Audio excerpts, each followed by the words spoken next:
महादेव मुंडे हत्या प्रकरणात जे काय आम्ही आवाज उठवला होता सर्व सामाजिक कार्यकर्त्यांनी, त्याच्यामध्ये आम्हाला सर्वांना थोडं थोडं यश आहे.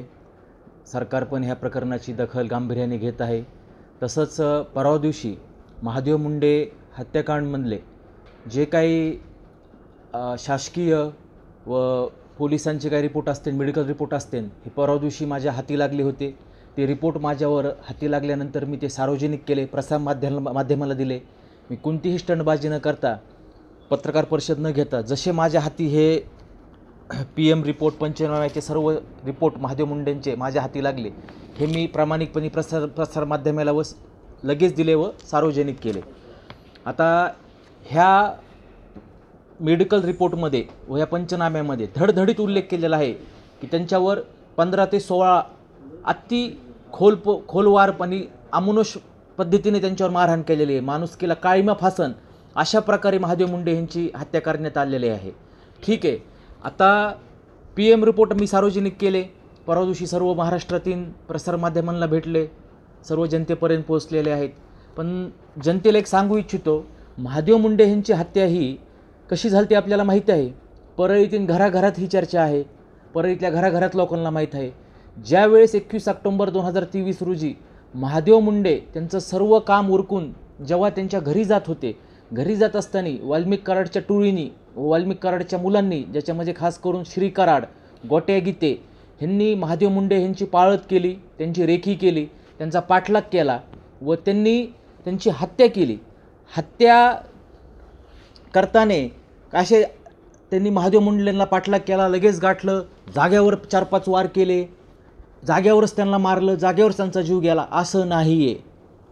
मित्रांनो, बंधू भगिनींनो, मी हात जोडून सांगतो, ही हत्या अतिशय निर्गुणपणे व क्रूरपणे केलेली आहे. की महादेव मुंडे यांच्या हत्येमध्ये त्यांचं मांस तोडून नेलेलं आहे. तोडून नेलेलं म्हणजे डीप जखम होती आणि PM रिपोर्टमध्ये पण उल्लेख आहे की ते जखम डीप आहे आणि 15 ते 16 वार सांगितलेले आहेत PM रिपोर्टमध्ये, पण 21 वार आहेत पूर्ण.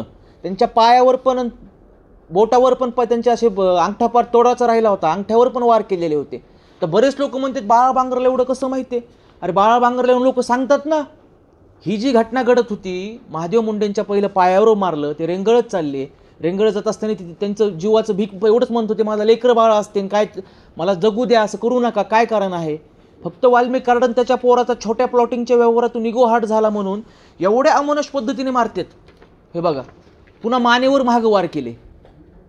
अहो, जसं एखादी कोंबडी कापते तशा पद्धतीने नरड गळा चिरलाय सगळ्या बाजूने. हे पहा, मग हे बघा, मागच्या बाजूने वार केले तर हे वार किती कमी छोट्या पद्धतीने छोट्या जखमा झालेल्या आहेत, पण पुढे किती मोठ्या झालेल्या आहेत.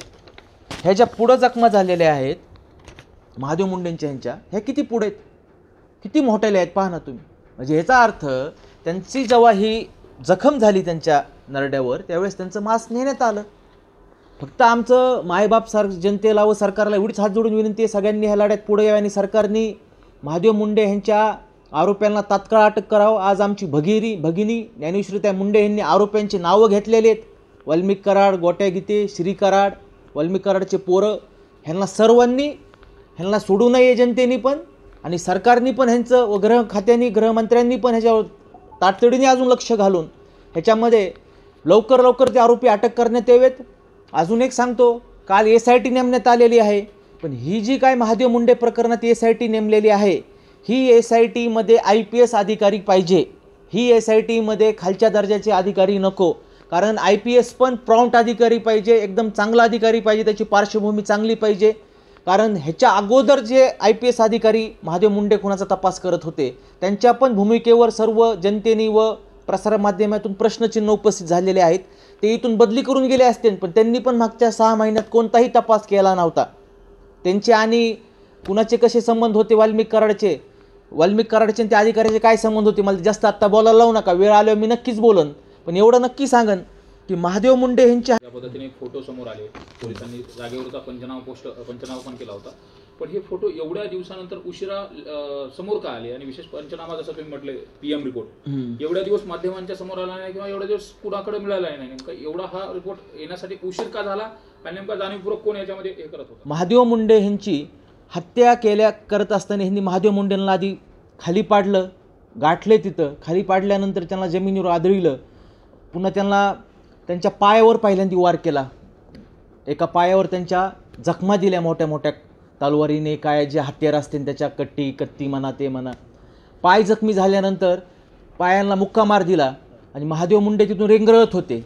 रेंगळत असताना, कारण पाय जखमी झाल्यावर चालता येईना, ते रेंगळत होते. रेंगळत असताना त्यांच्या पहिला गालावर वार केला, कारण ते ओरडत होते. मग ओरडणं, त्यांचा आवाज बंद व्हायना म्हणून त्या आरोप्यांनी त्यांच्या नरड्यावर वार केला.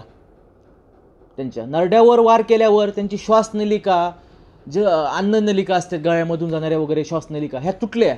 ह्या तुटल्यानंतर मासेचा तुकडा काढला. मी ह्या उल्लेख पण केला मासेचा तुकड्याचा, की तिथं मासेचा तुकडा मिसिंग आहे. PM रिपोर्टमध्ये पण सांगितलेलं आहे. डीप अशी इंजुरी आहे, खोलपर्यंत वार झाल्यानंतर खोलपर्यंत डीप इंजुरी कधी होते, जलचं काहीतरी एखादा भाग गायब होतोय, काढण्यात येतोय.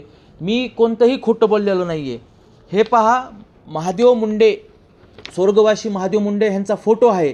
ह्या फोटोमध्ये धडधडीत दिसत आहे की त्यांच्या नरड्यावर, त्यांच्या मानेवर, नरड्यावर किती प्रकारे डीपपणे खोले. बघा, हा फोटो तरी पाहू वाटतोय का आपल्याला? हे फोटो पाहू शकतात आपण. आज हे फोटो सार्वजनिक करत आहोत. हे त्यांच्या नरड्याचं मांस इथलचं मिसिंग आहे. नंतर त्यांच्या नरड्यावर वार केल्यानंतर ते तरी जीव थोडा राहिला होता. त्यांच्या पुन्हा मानेवर वार केले, पुन्हा त्यांच्या छातीवर, पोटावर मुक्का मार दिला.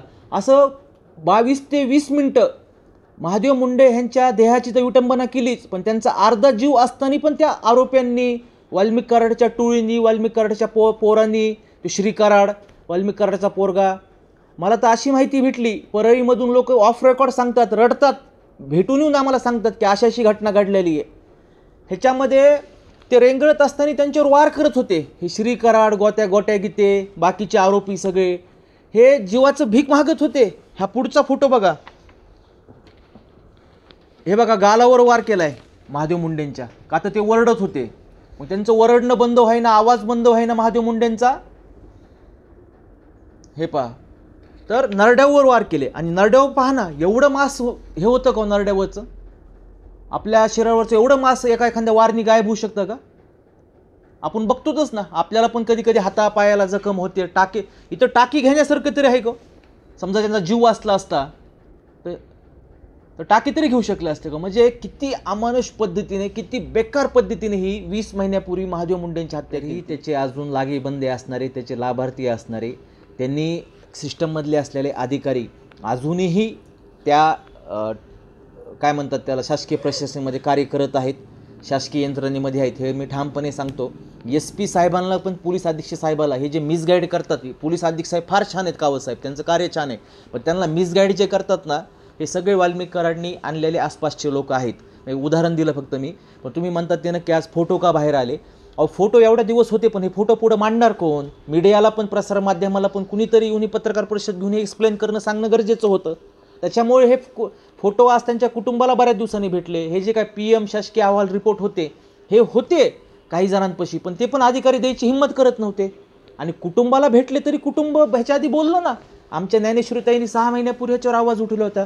बाकीच्या लोकप्रतिनिधींनी पण आवाज उठवला होता. पण जे बाळा बांगर जेवढा डीपमध्ये प्रामाणिकपणे गेला, तेवढं बाकीच्यांनी म्हणजे प्रयत्न केले, पण ह्या प्रकरणाला थोडं यश आलं नाही. पण ठीक आहे, आपण सगळ्यांनी हातात घेतलं, समाजसेवकांनी, लोकप्रतिनिधी म्हणून आपल्याला सगळ्याला यश आलं. पण अजून पण बऱ्याच माहित्या बाहेर येणार आहेत. मात्र कोणत्या शास्त्राने हे केलं, काय केलं?